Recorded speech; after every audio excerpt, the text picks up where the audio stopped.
Hi everybody, this is attorney Arkady Frekhtman, and today we have a special episode.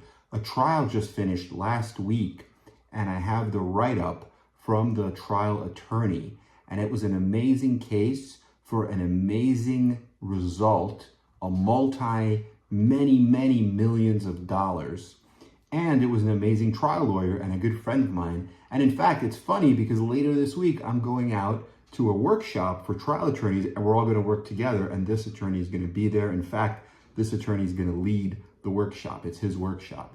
So anyway, let's get into it. What is this case about? How did they achieve this multi-million-dollar result? So I'm going to go through the write-up with you. I watched part of the trial. It was on CVN, which is the Courtroom View Network, where attorneys can watch trials. And I watched it live as well as some of the recordings. I still have to go back and watch the entire trial, but I watched the closing arguments and other parts, and I thought he did a really masterful job. So here's the write-up. I have it in my hands here, so I'm going to be going through it. And this is the first time going through it, so bear with me. But this is what they said. This was a hard-fought 7-year battle and a 2-week trial. And the interesting thing about this trial was that it was bifurcated, which means there's one trial for liability, or the question of who is at fault, and then another trial as to damages, or how much money or value to put on all the harms and losses, including the economic losses, like lost wages, medical bills, as well as the non-economic losses, the things you put a value on, like loss of enjoyment of life. So this was a case actually against Tesla. So the defendant was Tesla, and Tesla had 4 different law firms. Elon Musk hired 4 different law firms to defend this case. That's how scared he was. One of them was Quinn Emanuel, which is a large firm. You know, it's one of those firms where they have offices in London and Paris and, Australia, all over. They also had other lawyers. I'm not going to name all the lawyers, but they had 4 different law firms. And each time they hired a new law firm, the new law firm was much more aggressive than the predecessor, the one that just got fired. So you could see, like, Tesla was really fighting this case. And then there was a specific attorney, and this attorney was brought in by Elon Musk to handle the case. So a specific attorney, that was found by Elon Musk personally to handle the case. And the plaintiffs had 4 lawyers, but one lawyer did the trial, and then the other lawyers were assisting. And but the assistants are fantastic trial lawyers, and everyone was really grateful that they had the courage to stand up for what is right, not give up, and to bring justice. Because it took them 3 years to get to trial. The whole case was 7 years, so it's a long fought battle. And so let's get into the facts of the case, and then later on I'll tell you the verdict amount, and I'll tell you how it broke down, everything about it. So it happened on April 25th of 2017, and the plaintiff's name was Chris Dugan. He was then 37 years old, and he had a 7-year-old daughter. And so he was driving his motorcycle going westbound on Rockville Road, and this was in Indianapolis, Indiana. So he's exiting a Speedway gas station on the corner of Rockville Road and High School Road. And then, he didn't know this, but Tesla had an employee who was sitting in a Tesla Ford F-250 maintenance truck. Now, this is the truck that goes out and fixes other Teslas, I guess, fixes vehicles that get broken. So he's sitting on this truck in an area enclosed by double yellow lines on each side. And he's sitting it right before a cement median. And so this employee was there to make a left-hand turn across 2 lanes of oncoming traffic to enter an abandoned lot next to the Speedway. And the employee testified at his deposition that he was doing this to avoid traffic at the stoplight and avoid being late for work at Tesla. You understand? So he could have gone to the stoplight and done it that way, but he cut across, lanes of traffic, moving traffic, to get into this empty lot. And so the employee chose a 3-second gap between 2 oncoming vehicles. So he already, saw the vehicles were coming, but there was like a 3-second gap in between them. And that's when he chose to make the left turn. He hit the gas pedal. And as he hit the gas pedal, he broadsided, Chris, who was on a motorcycle. And Chris and the motorcycle were dragged 19 feet. The Tesla employee testified in his 2018 deposition that the sun was also in his eyes. He told the police at the scene that he could not see the motorcycle through the sun. A difficult fact in the case was that Chris, the plaintiff, made his right-hand turn to get behind a big white truck at the very same moment this Tesla employee started his left turn. At the exact moment the plaintiff began his turn onto the roadway, he was not visible to the defendant, to the Tesla employee. This was shown by video footage from Speedway. So that's their defense. I couldn't see him. I only saw the 2 cars. I saw the 3 seconds in between the cars, so I thought it was safe to turn. Now, the plaintiff suffered a traumatic brain injury, and it was a severe traumatic brain injury. He also suffered a partial foot amputation. And according to an expert neuropsychologist, he currently has the functional capacity of a 10-year-old. According to his speech pathologist, he has the equivalent vocabulary and speech abilities of a 5-year-old. He also now suffers from seizures. Tesla and their employee denied liability at all times throughout the life of the case, including through trial. In fact, they actively blamed the plaintiff, Chris, and told the jury that he was 100% responsible for the crash. Now, let's go through the litigation. How did the lawsuit happen? So they had a number of bad facts and issues they had to deal with and overcome in this case. Number one of the issues was that Chris, the plaintiff, was not wearing a helmet. But a helmet is not required under state law in Indiana.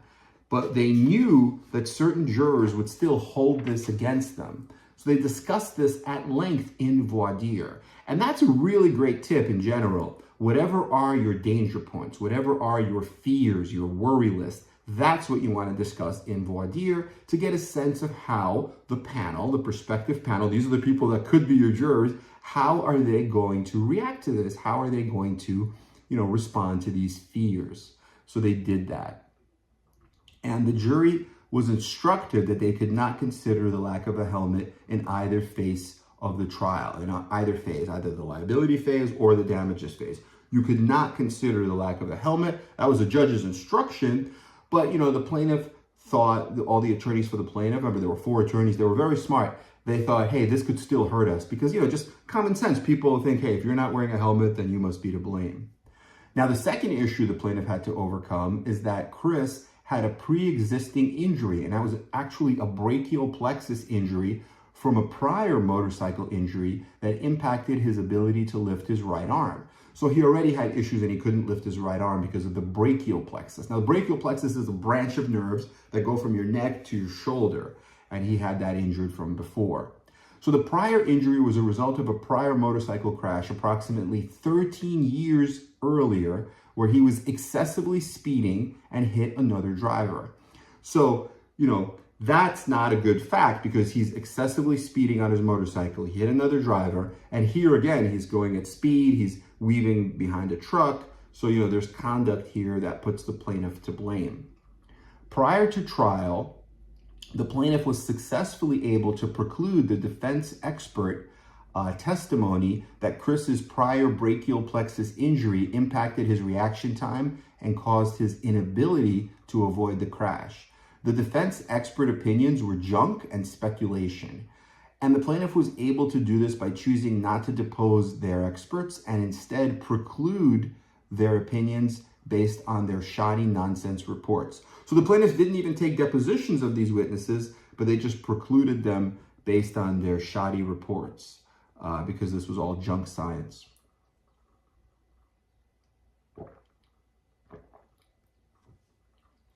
So this way, the experts were not given an opportunity to expand upon their opinions during a deposition, right? Because if you give them a deposition, what they're going to do is, it's not just the report, but now they could explain things and it leads to new arguments, right? Like going down rabbit holes. and they didn't want all that. They didn't want to deal with all that with these difficult facts. So they said, look, I'm just going to stick to your report. And then they moved to preclude because they said this is junk science. You can't prove that. That was a smart move. In New York, we don't have depositions of experts at all. So it's always just the report. But in some states like Indiana, I guess you can do depositions of experts. So the plaintiff was able to illustrate to the court that the defense could not show any logical or medical connection between Chris's brachial plexus injury and the actual events leading up to the crash. And the court ruled that no defense expert could testify as to the cause of the brachial plexus injury or that the brachial plexus injury contributed to the 2017 crash.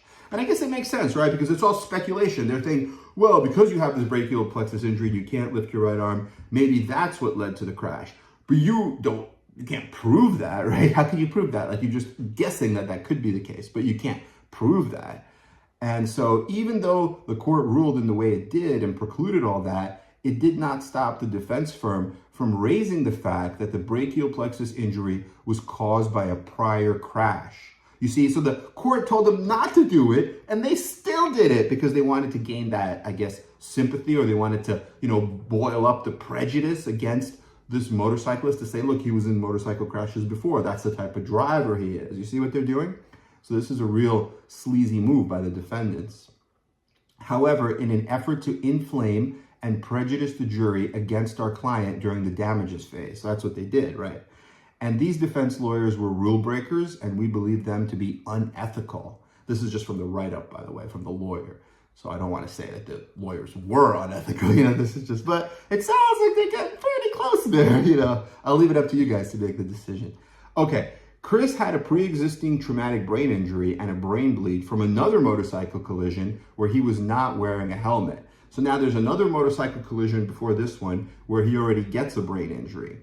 Tesla disclosed a neurologist to testify that Chris had a prior brain injury which caused brain atrophy, and that the brain atrophy impacted Chris's reaction time and caused his inability to avoid the crash. Similar to the above, we chose not to depose this neurology expert so that we could preclude him based upon his report. There was no medical record or radiology report that supported the defense's expert's opinion regarding brain atrophy, and there was no evidence to show any logical connection between any alleged brain atrophy and the actual events leading to the crash. But the court denied the plaintiff's motion in limine on the atrophy issue, stating that the defense neurologist could testify that a prior brain injury existed and that there was atrophy. The court specifically precluded the defense from mentioning the cause of the prior brain injury, which was another motorcycle crash, right? You don't want that coming into evidence, and the court agreed. But they said you could talk about that he had this brain injury from before.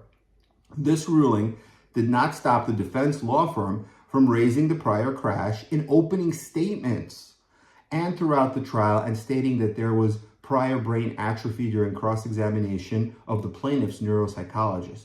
So you see what they're doing? They're violating the court's rules. They're just saying, like, we don't care what the judge says. We're just going to do it because it's going to inflame the jury and stir prejudice. So they were really sneaky. And so Tesla successfully moved to preclude plaintiff from testifying at trial, arguing the plaintiff, due to these brain injuries, had lack of competency. But the plaintiff's attorneys asked the court to reconsider and put him on for a competency hearing.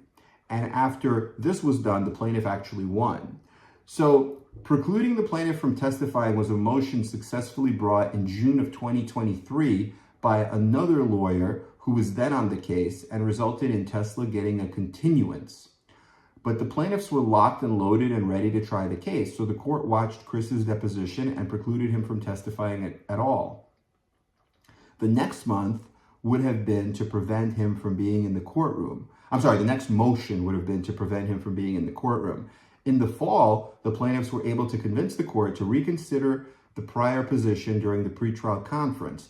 They had Chris in the courtroom, and after arguing for an hour, to convince the judge to allow Chris to take the stand for a competency hearing.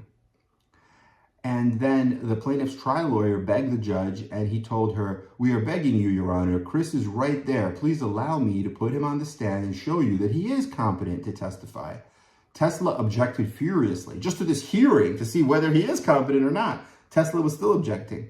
And Chris was able to answer some questions with words and others by writing. And the defense cross-examined him and asked if he understood the consequences of not telling the truth while under oath.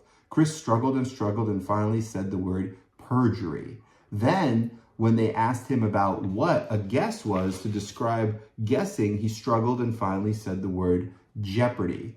So the lawyer for the defendant at that time, this is a different lawyer, because remember I said 4 different law firms, so this is a different lawyer. But this is actually a famous defense lawyer. I actually met this guy. He's not a lawyer from New York. He's actually a defense lawyer, I believe, from California, but he's a real famous, real expert defense lawyer. He actually teaches, and I've been to some of his CLE courses. Now, we're talking about the defense lawyer. This is a defense lawyer. But anyway, and I don't want to say who it was. I don't know if it's public information but it doesn't matter. But the point is, I know him, I respect him. He's a really good lawyer. And they said, look, this is a lawyer who we greatly respect. And after that happened, he withdrew Tesla's motion for bifurcation. And after he withdrew from the case, firing Musk and Tesla as clients, Tesla resubmitted the bifurcation motion. So this lawyer that everybody respects said, look, I don't even want to bifurcate the trial anymore. But then somehow he got off the case, or Tesla fired him, or he fired Tesla. Something happened. And then Tesla said, well, now we have new counsel. Now we're going to bifurcate again, meaning have 2 separate trials. So the plaintiffs told the court that they agreed to the bifurcation, and the trial attorney sent an email telling the defense that bifurcation would be malpractice for them. He was saying, and Tesla and their lawyers didn't listen. Bifurcation was ordered and the trial was extended from a 5-day trial to a 10-day trial. The plaintiff's lawyer sent the defense an email telling them that Chris would be testifying in the liability phase and that they could figure out how that he would not be taking the time to explain it to them. Just before trial, Tesla and their defense attorney then successfully precluded plaintiffs from calling Chris during the liability phase of the bifurcated trial. However, on the first day of trial before voir dire, which is jury selection, plaintiffs had Chris in court and successfully convinced the court to not only reconsider her ruling, but to deny Tesla's request for another competency hearing. Chris did not remember the collision or the month before or months after because of the brain injury. Plaintiffs argued that Chris must be permitted to testify about his custom and practice, evidence of habit, as to issues such as looking both ways before exiting a gas station, etc., and that his experience as a 20-year motorcyclist and his training.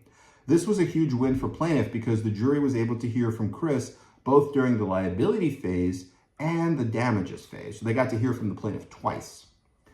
The look on the defense lawyers' faces was priceless at that point, and again at multiple points, including the reading of the liability verdict and the damages verdict. Okay, now let's get into the trial. I know this is like a little bit of a complicated case, so we're 18 minutes in and we're just getting into the trial. So the trial was from March 4th until March 13th of 2024, and it was in the Superior Court in Indianapolis, Indiana. And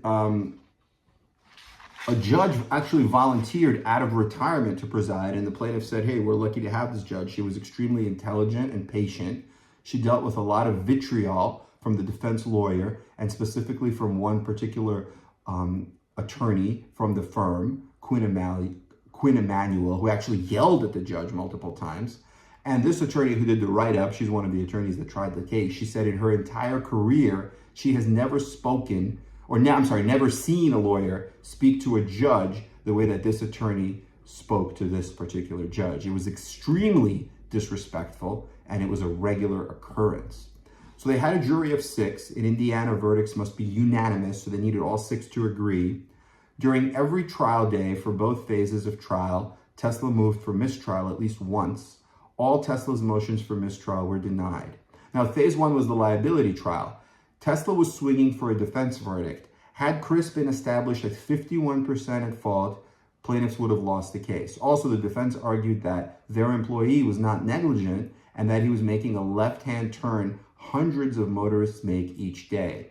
The surveillance video that they had showed multiple vehicles doing the same thing prior to the crash. So they're saying, look, he's here, he's making a left turn into this empty lot. Okay, it's against the double yellow line, but people do that all the time. Look at the video. If you get the video for the whole day, other people are doing it.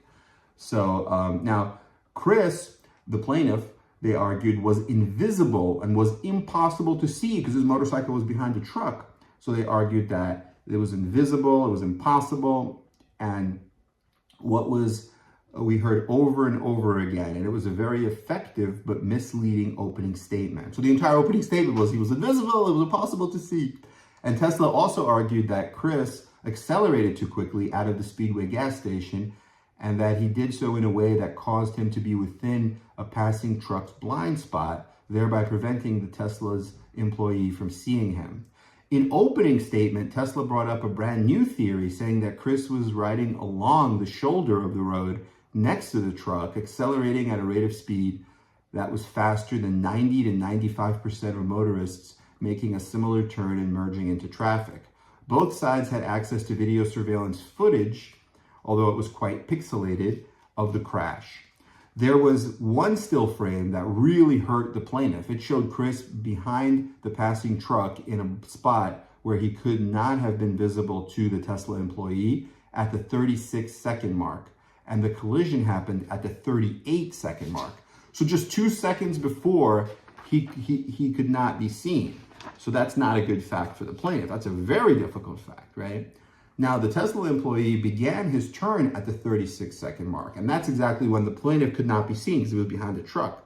Now, Tesla capitalized on this one still frame and kept repeating those phrases, invisible and impossible. While we ultimately adopted, now we say we, this is the attorney who did the write-up talking for the plaintiff, while the plaintiff ultimately adopted their language to illustrate that Chris would have only been invisible for 0.5 of 1 second, Tesla's strategy was effective to the tune of 30% liability against Chris. So he got 30% liability, the plaintiff. That means Tesla was 70% at fault. So they got over the hump, right? Because if the plaintiff was 51% at fault, that's it. He gets nothing. That's the law in Indiana. So plaintiff's position was the same as it had been throughout the litigation. Chris had the right of way. He would have been visible for 8 out of 10 seconds if Tesla's employee was truly looking.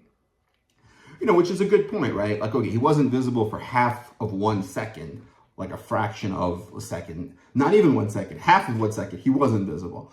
But when you're about to pull out in front of oncoming traffic, do you think you have to look for half a second? No, you have to look for at least 10 seconds, 5 seconds, right? And if you would have done that, he was visible for 8 out of 10 seconds. So that was the plaintiff's argument. Now, the Tesla's employee testified at his deposition that he could not see the stoplight or the motorcycle through the sun, and that he therefore should not have made that left-hand turn.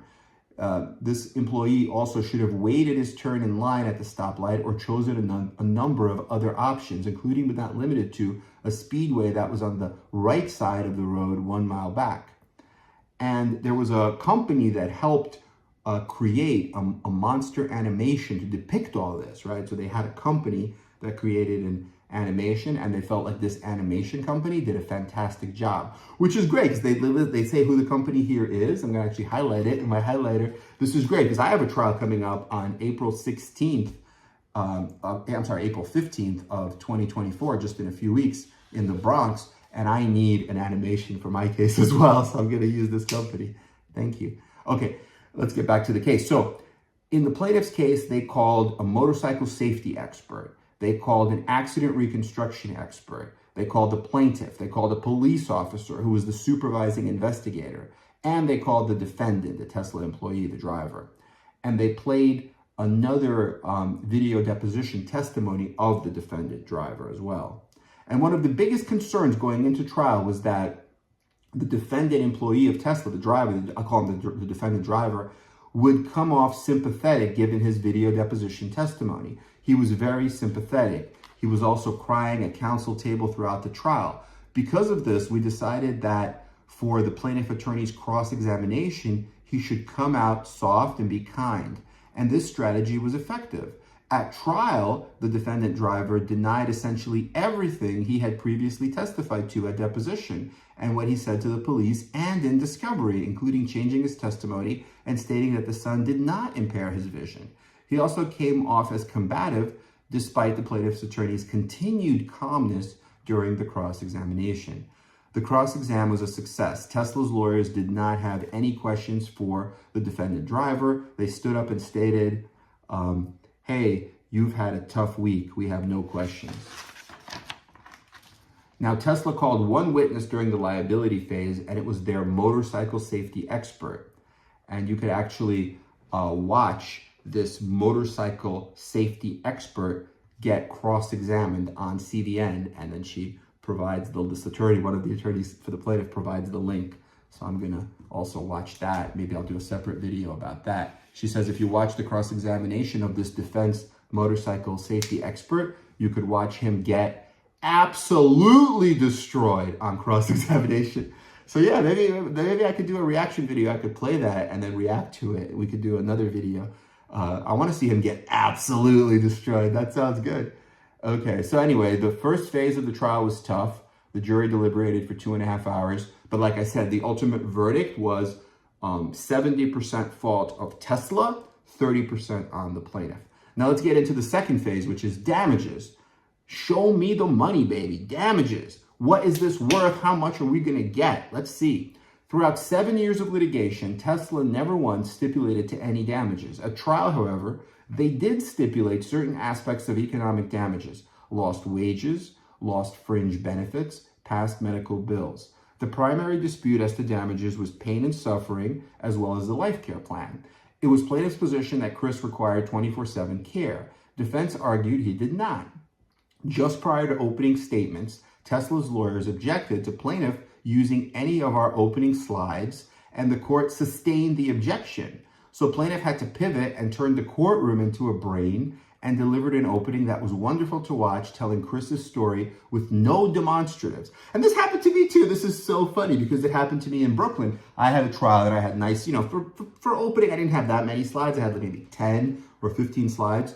And then the judge said, you know what, no slides. It happens sometimes. You got to roll with the punches. Being a good trial lawyer means you got to be almost like a boxer. You got to roll with the punches, baby. You can't, rest on your laurels. You can't rely on a crutch. You can't rely on like demonstratives and I'm going to put up a PowerPoint. Everything's in the PowerPoint. What if the judge says you can't use the PowerPoint? What are you going to do next? You always have to have a plan B, and you always have to be malleable, meaning bendable and flexible, and roll with those punches. So the plaintiff's attorney told the jury that a verdict of $190 million would be justified, but that they could say it's worth less or it's worth more.